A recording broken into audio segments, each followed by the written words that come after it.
Hello, we're asked to solve the absolute value inequality here.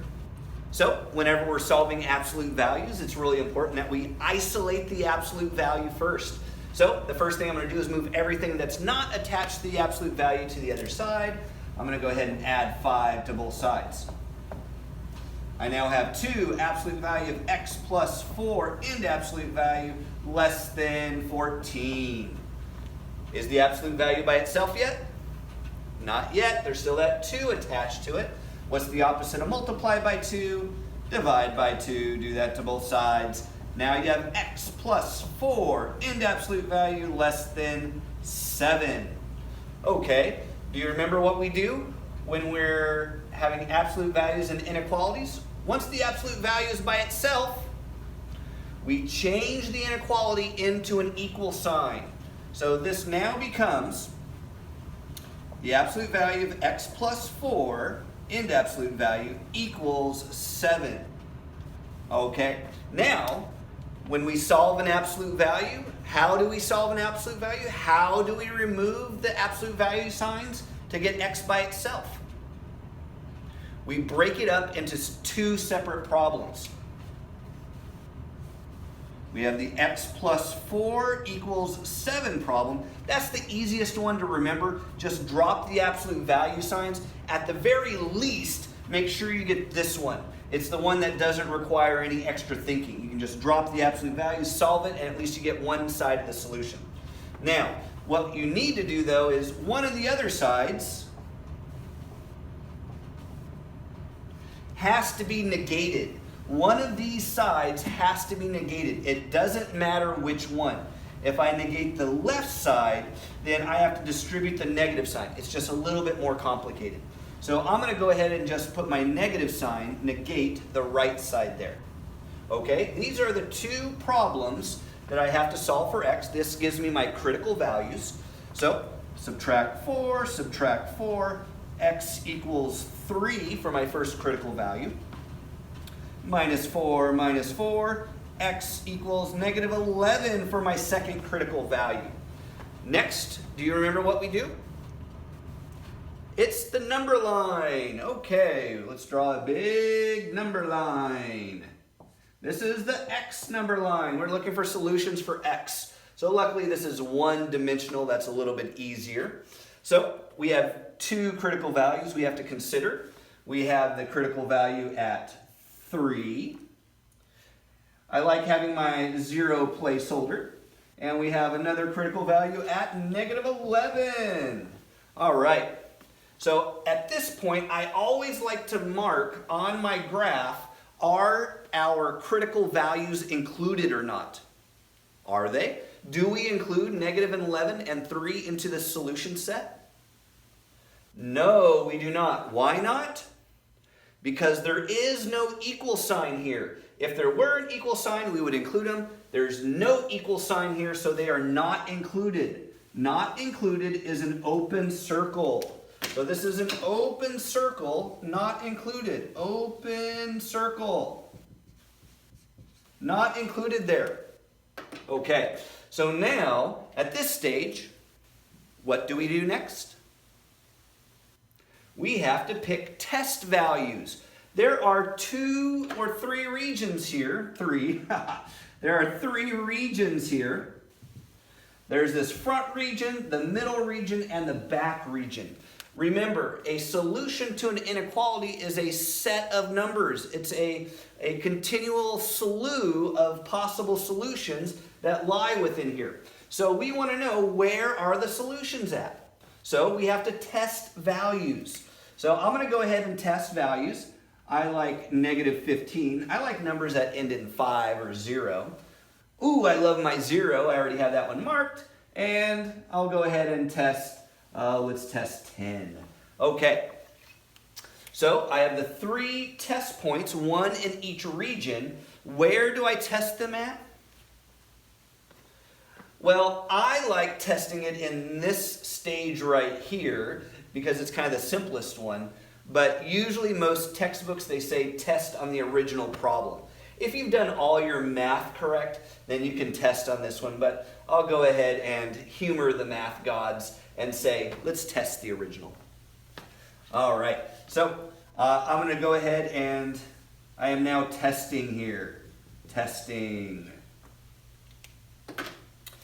So I'm going to test x equals negative 15 first. 2, parenthesis, and I'm testing it all on the original. I'm going to go ahead and just write that right here. 2x plus 4 into absolute value minus 5 less than 9. And I'll just be using that for each one here. 2, my x is negative 15 plus 4 into absolute value minus 5.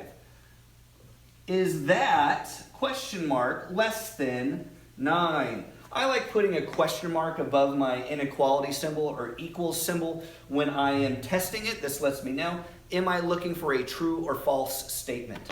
All right, so we go ahead and simplify this. This is now an order of operations problem. Order of operations says I do the grouping symbols first. So 2, absolute value, negative 11 minus 5 less than or equal to 9, questioning. And 2, absolute value of negative 11 is positive 11 minus 5. Is that less than 9? 22 less than minus 5 less than questioning 9. And almost there, 17 less than question mark 9. Is 17 less than 9? Is 17 a smaller number than 9? No. So that's a false. False. And then right away I like to mark it on my graph that I made here. So this is a false for that set. The next one. Sorry, I got enough room here. So next test is x equals, ooh, my favorite, 0. And 2, absolute value, 0 plus 4 and minus 5 less than, we're checking that, 9. Order of operations. Simplify the grouping symbol first. And absolute value of 4 is just 4. And minus 5 less than 9. 8 minus 5 less than 9. We're questioning this.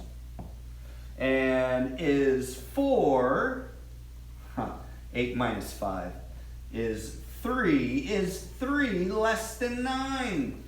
Is 3 smaller than 9? Yes, it is. So that is true. Mark it on your graph. True. And I'll go ahead and simplify out over here. Looks like we're okay on this. Got everything I need over there already. I'm still testing. Testing. And we're testing now 10. X equals 10. All right. And we have our original problem. 2, absolute value 10 plus 4 and absolute value minus 5. We're questioning, is that less than 9? Okay, order of operations again. 10 plus 4 is 14. Minus 5, is that less than 9? 2, absolute value of 14 is 14. Minus 5, is that less than 9? And that's 28 less than 5. Minus 5 less than questioning 9, and that's 23 less than 9. Is 23 less than 9? No, that's a false statement. So this area here is false on that one. All right, I now have everything I need to get my solution down. I just don't need any of that. Okay, almost done. Now, we want set notation here. This is from negative infinity. This is from positive infinity. Our only true area is in this middle section, and we have open circles. What type of set notation does open circle have? It's a parenthesis. Where do we start at? Always work left to right. So we start at negative 11 and we go, where does it end at? It ends at 3. And that is our solution to that absolute value inequality.